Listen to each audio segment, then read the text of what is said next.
Can I explain to the people what happened? Hey guys, welcome back to my channel. He says 3 words. Alright, I'm done. Go ahead, explain it. So we were driving down I-75 north, South, actually. headed towards Toledo for some spaghetti. And unfortunately, I heard a disgusting sound. And then all of a sudden, the energy shifted. Garrett did not shift, the energy shifted. And then I was like, oh no, something bad is happening. And then Garrett's like, oh, my brake's not working. And then I was like, ah! And then I bought everyone a Slurpee with Dean's money. Hey guys, welcome to the video.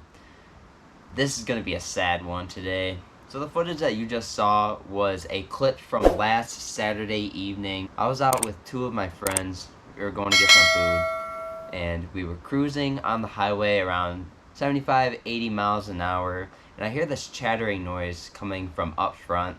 At first, I look over to my radar that's sitting in the corner of the dash and the windshield, and I see it bouncing up and down, so I didn't really think anything of it. I thought the chattering noise was coming from my radar detector just bouncing and hitting my dash.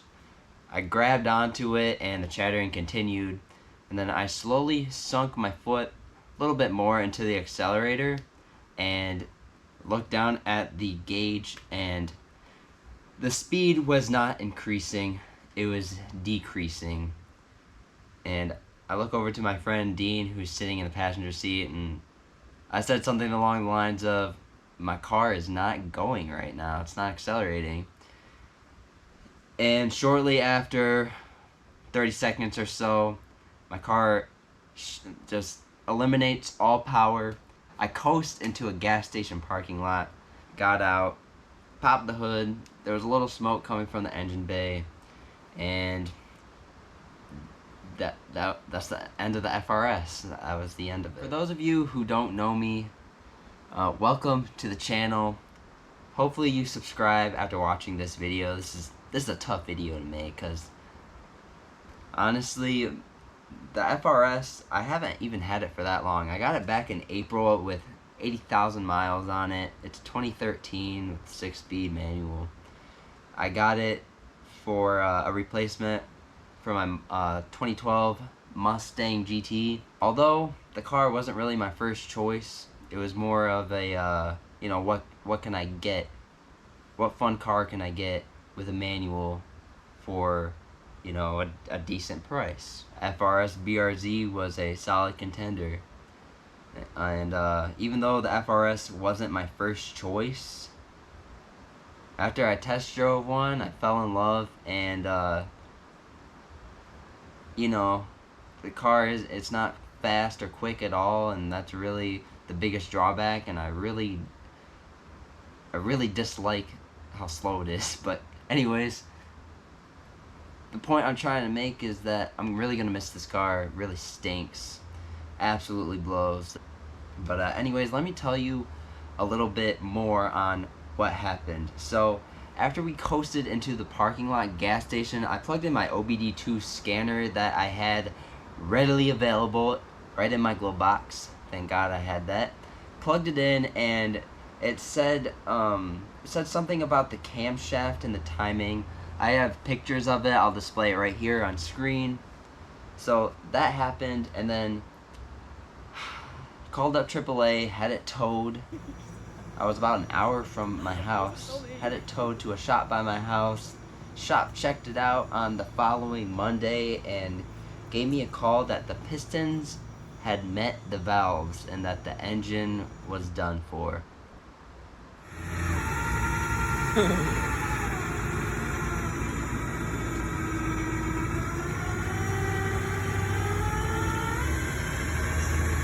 This is us doing the Bronco Hill.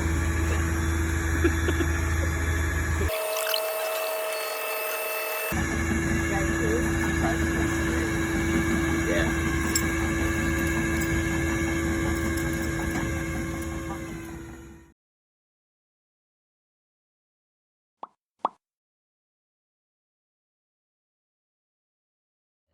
I was speechless. I said I literally don't know what to say right now. I said something like that. Anyways, as of now, I don't really know exactly what my plan is with this car. I'm hoping to save it, but from the looks of it, it's not looking too bright. I am in contact with a company here in Michigan. They're called Michigan Motor Exchange. They have a shop out in Waterford, Michigan, and then a shop in Detroit. Because these cars aren't heavily produced, they don't have a lot of, Subaru and Toyota, they didn't make a lot of these. They don't make a lot of these. They're not a high volume cash cow, as one may say. They don't make a lot, so engines that are used and that are readily available are very slim.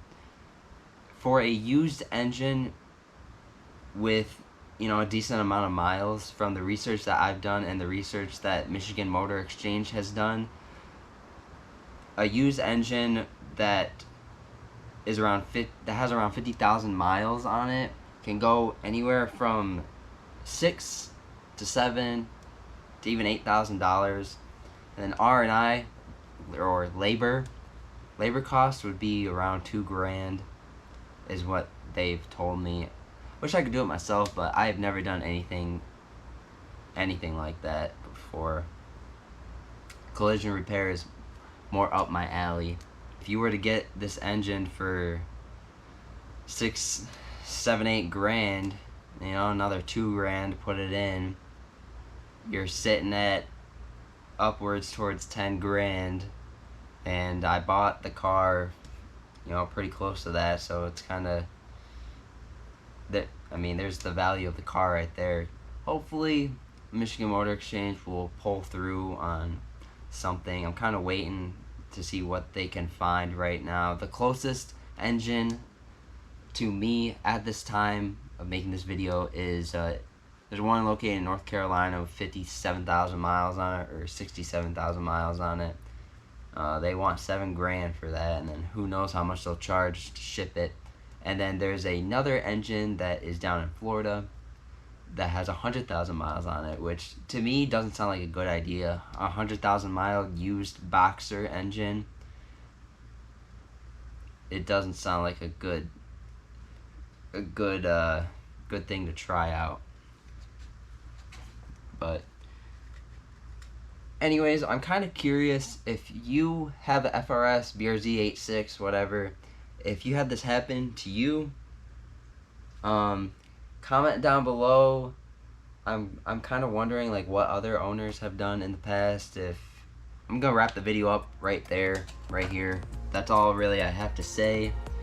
If you enjoyed this video, and if you could cross your fingers and say a little prayer for the FRS by hitting the like button on that video, I would really appreciate it.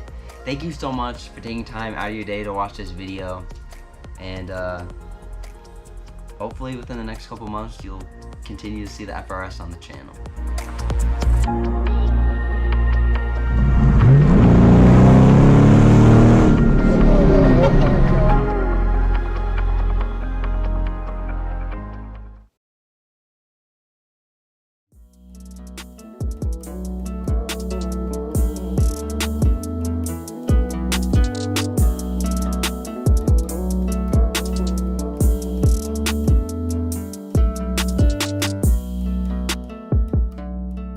Started when a met another and they met another and they became the trio. The end.